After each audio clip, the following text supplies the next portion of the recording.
You can see immediately this is x minus 3, x plus 3, nothing will cancel. So we find the domain.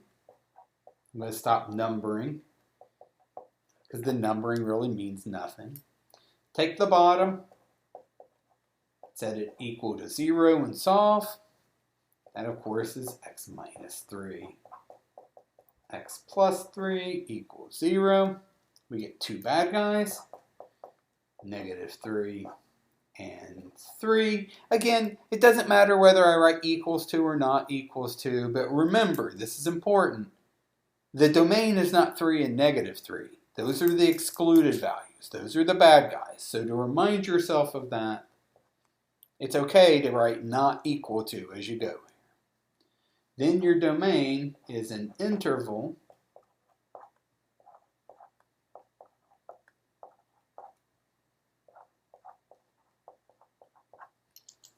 like this. If you can't go straight from here to writing this in interval notation, that's something you want to practice on. Notice I have 3 sections of domain again. If you have 2 bad guys, you'll have 3 sections. If I had 15 bad guys, I would have 16 sections of domain. It's always one more. Okay, next we find vertical asymptotes. That's the exact same work we just did. Like, I'm not going to go through it again. Your excluded values give you your vertical asymptotes. X equals negative 3, x equals positive 3. Vertical asymptotes are lines, not numbers. Horizontal asymptote. Here's where we look at the degrees. Degree of the top is 1. Degree of the bottom is 2. Bottom wins. Anytime the bottom wins, we get y equals 0. We're done. That's the horizontal asymptote. Okay, let's start plotting this. As soon as you find stuff, put it on a graph.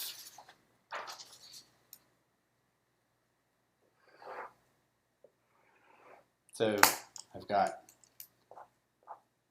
negative 3, 3. It's okay to label these, but it's not necessary. Notice that gives me 3 separate sections. All of this stuff, everything in between, all of this stuff. I'm looking horizontally here. So this is section 1 here, section 2, and section 3. Okay, my horizontal asymptote was the x-axis, y equals 0. Okay, what do we do next? We start plotting some points. We find some intercepts. Okay, so the x-intercepts. Sometimes you have 1, sometimes you have none. Sometimes you have 2, sometimes you have 10. You can have a bunch of x-intercepts. You can't have more than one y-intercept, but you can have a bunch of x-intercepts. X-intercepts, we set the function equal to 0. Set y. Remember, this is y. Y equal to 0.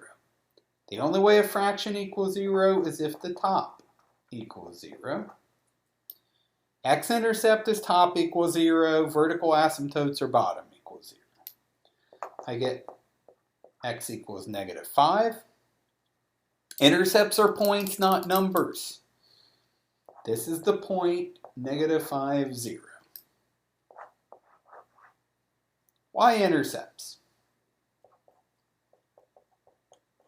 To find y-intercepts, you always plug in x equals 0. 0 plus 5 is 5. 0 squared is 0 minus 9 is negative 9. So I get the point 0, negative 5/9. We plot both of these. As soon as you find it, plot it. You wait until you got everything on the page. It's too hard to go back and find everything. My x-intercept was negative 5, 0, right? Checking me, yeah. My y-intercept is 0, negative 5/9. That's a little more than negative 1/2, so say that was negative 1. About right there. There's my y-intercept, there's my x-intercept. Okay, I'm going to say section 2 was done. Like here in section 2, in between the walls. I don't have any x-intercepts in between there. I know, because if I did, I would have just plotted them right now. There's no x-intercept in there. The graph cannot possibly come and cross over. The graph could not all live up here. It couldn't look like a parabola up here. If it did, it would miss that point. I've got a point there. I have to hit that point. So in between these walls, the graph has to kind of look like an upside down parabola. Remember, you have to hug the asymptotes. The only possibilities over by this guy is the graph comes up or the graph comes down. Because I have to hit this point, the only possibility in between the walls here is for the graph. It's not really a parabola, but it kind of looks like an upside down parabola. Similarly, over here in section 3, the graph has to all live up here or all live down here. It can't cross over because if it crossed, I would have found an x-intercept. Over here, something funky is going to happen though. We are going to cross the asymptote. See, right there. The graph is either going to come from above here, come down, cross over and ride underneath, or the graph will come up this way, cross over, and then ride on top. And the only way to figure that both of these sections out are plot a couple of points. So that's the last step. Just plot some points and see what makes sense. Okay, technically we have to check, do we cross the horizontal asymptote? But anytime your horizontal asymptote is y equals 0, you've already answered that question. I mean, we'll go through the work. Set the function equal to the horizontal asymptote. That's the function. That's the horizontal asymptote. And try to solve. However you want to think about solving this, like you could think cross multiplying, 0 times anything would be 0. Or you could think fraction equals 0 means top equals 0. So you get x plus 5 equals 0, x equals negative 5. I got an answer, so the answer is yes. In fact, I even know where. Negative 5, 0. There's my x, there's my y. But I already knew that. I already knew I was going to cross. I looked at the picture. Okay, so now we plot some points.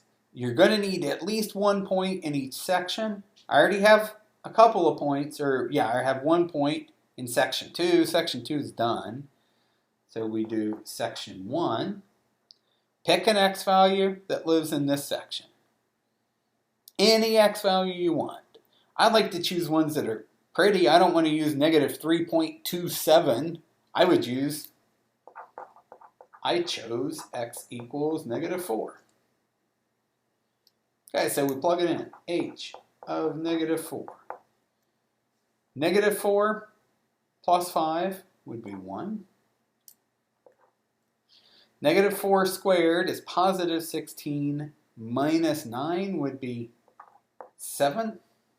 16 minus 9 is 7. So I get the point, negative 4, comma 1/7. Okay, now, got to be really careful here. I've got the point negative 4, here's negative 3, negative 4, 1/7. It's like right there. So let's label that. Negative 4, 1/7. So my graph here, you can see it can't possibly cross underneath here. If it did, there would be another x-intercept there. The graph has to come down. I'm going backwards now here. Hit this point, cross over the horizontal asymptote. You can cross a horizontal. Now it's not going to just shoot down here. It's not going to go, woo, it's not a polynomial. This is still an asymptote. But asymptotes only tell you what happens on the ends. So the graph has to ride on the bottom of this asymptote here. It's going to come down a little bit, but then it's going to go back up and ride underneath this asymptote. So it's going to get closer and closer on the bottom. You can cross a horizontal asymptote. You can never cross a vertical. Okay, we play the same game over here. We graph a point in this region in section 3 of my domain. So this is what I'm looking at. Pick an x value here. So in section 3, I'm going to choose x equals positive 4. I like the symmetry. I chose negative 4 here, so I'll choose positive 4 here. But I, again, could choose any x value I want. H of 4 will be 4 plus 5 over 16 minus 9. I'll get 9 over 7. So that's the point 4, 9 sevenths. I put that on my graph.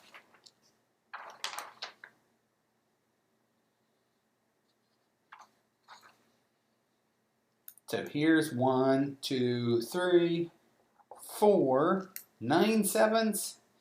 Is a little bigger than 1, so come up a little bit here. 4, 9 sevenths. Okay, here I'm not going to cross the asymptote. If I were going to cross it, I would have already labeled that. I've already eliminated that possibility. The graph has to ride along the asymptote. It can't possibly ride from down here, because if it did, I would be crossing over. And I know I don't cross here because if I cross the horizontal right there, I would have already plotted that. So the only possibility is the graph must look like this. And this one's done. So that's what the graph looks like. Okay, let's do one more with a hole.